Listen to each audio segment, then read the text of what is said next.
Ayan, so magandang araw mga kaibigan, mga katungkod. So pag-usapan natin ang tungkol sa Department Order number 237 Series of 2022 na inilabas po ng Department of Labor and Employment noong September 16, 2022. Ano po ang ibig sabihin ng Implementing Rules and Regulation? Okay. Kapag sinabi pong implementing rules and regulation, ito po yung guidelines. Ito po yung mga dapat gawin, paano ma-implement yung isang batas, yung isang utos o kautusan. Okay? So, kagaya po ng bill o kaya ng ating batas.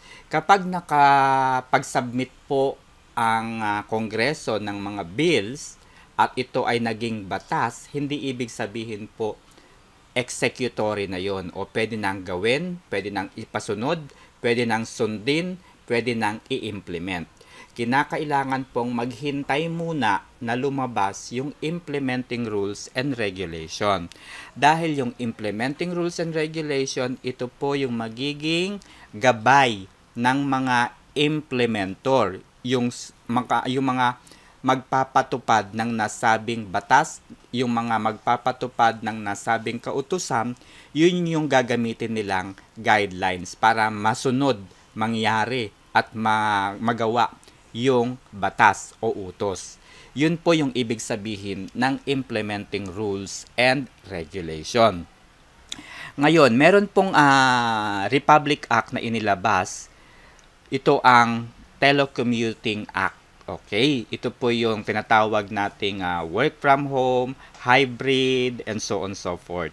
So, kapag sinabi pong Republic Act number 11165, ito yung batas, kautusan tungkol sa kung paano tayo magtrabaho, kung paano natin gawin isakatuparan o kung paano tayo maglingkod sa kumpanya na ating pinagtatrabahuan.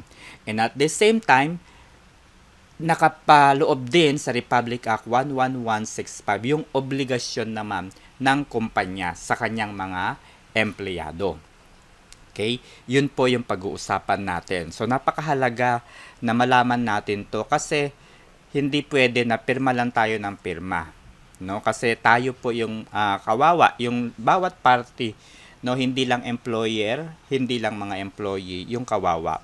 Kasi nahihirapan actually hindi po madali ang mag-implement ng mga tamang working setup sa kasalukuyan.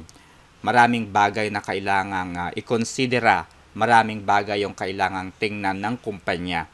So, bilang isang empleyado, kailangan din nating intindihin yung ating pinagtatrabahuan.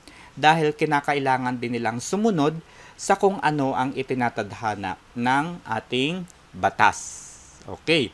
So, yun po yung mahalaga. Kaya kinakailangan basahin natin at intindihing mabuti yung ating kontrata. Okay? So, uumpisahan ko pong basahin yung tungkol sa coverage o the definition of terms. Kasi dito po nagmamatter yung lahat. So, pag sinabing alternative workplace, ito po yung lugar na kung saan ay maaari tayong makapagtrabaho. No? Maaaring sa bahay, maaaring sa malapit sa ating bahay, maaaring malapit sa opisina, maaaring sa mga co-working spaces. Okay? Ito po yung tinatawag na alternative workplace. Okay. So, intindihin natin na itong sinasabing ito ay allowed depende sa napag-usapan ng employer at ng employee. Kailangan mag-agree ang dalawang panig.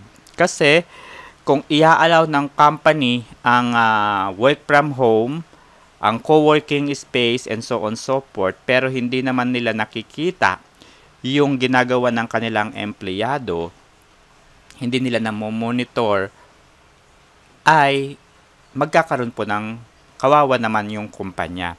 Kaya kinakailangan it should be agreed upon.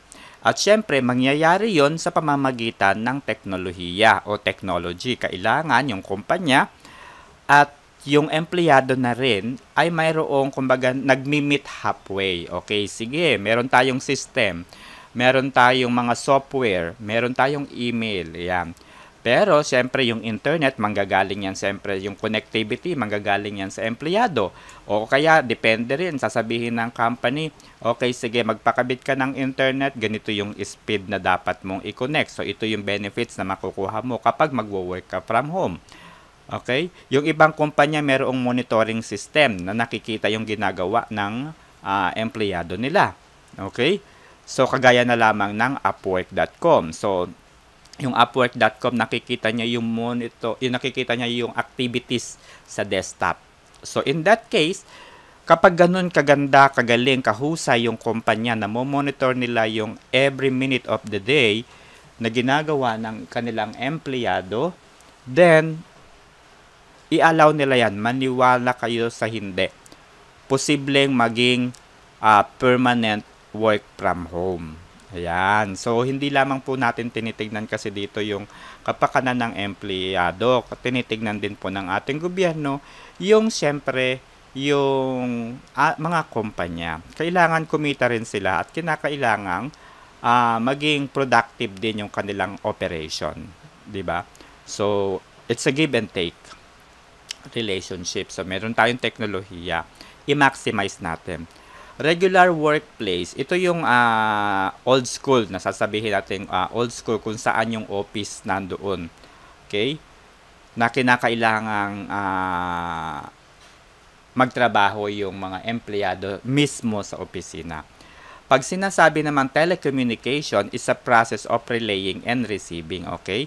Through the process of telecommunication, ito yung proseso kung saan ay magkakaroon tayo ng interactions between the employer at yung ating ginagawa. Okay? Telecommuting, ito yung arrangement ng employee. Okay? Na maaring, makapagtrabaho from an alternative workplace. Okay? So, itong definition na to, agreement, telecommunicating employee, telecommunicating program, lahat po ito dapat agree ang empleyado at ang kumpanya. Okay? Hindi po pwede mag-implement ang kumpanya nang hindi nag-a-agree ang mga empleyado. Hindi rin naman pwedeng masunod ang empleyado sa gusto niyang mangyari at sasabihin niya, ayoko magtrabaho sa office dahil natatakot ako mahawa ng COVID. Hindi rin po pwede yun. Diba?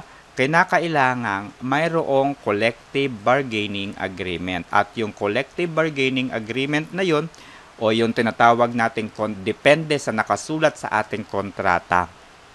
Okay? Napakahalaga na binabasa natin, babasahin natin kung ano yung nasa kontrata. Baka pag sinabi ng kumpanya, okay, lahat ng ganitong skills, kapag ang skills mo ay secretarial and so on so forth, kinakailangan sa office ka. Kapag ang skills mo ay nasa computer, nasa technology, okay, sige, pwede kayong magtrabaho sa bahay. No? So, yung mga ganong instances ay kinakailangang agree yung empleyado at yung kanilang kumpanya. Hindi pwedeng sasabihin ng mga empleyado na, sinabi ng gobyerno, work from home. Bakit hindi ninyo sinusunod? 'Di ba? Depende po 'yan doon sa pinirmahan nating agreement. Okay, so hindi po tayo pwede yung basta na lang mag-comment, no? Kasi at the end of the day, kapag hindi po kapag hindi po kumita yung business, magsasara po 'yan. Kaya malulugi sila. Paano naman yung kanilang operating expenses?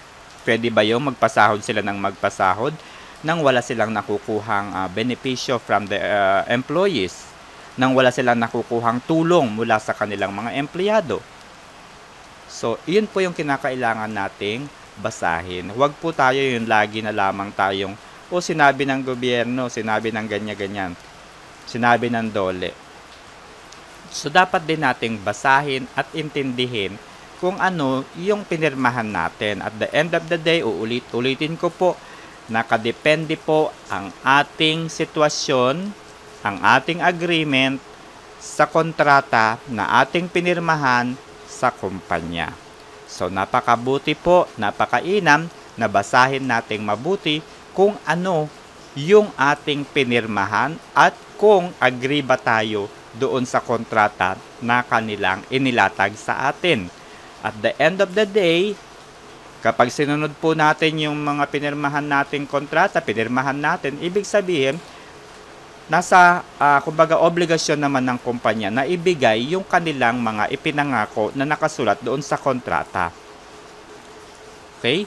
So, yun lamang po. Para po mabasa po ninyong mabuti kung ano ang nakasaad dito sa Department Order number 237, Series of 2022 at doon sa Republic Act number 11165 or doon sa Telecommuting Act, pumunta lamang kayo sa description ng video na ito para po malaman ninyo ang kabuuan kung ano yung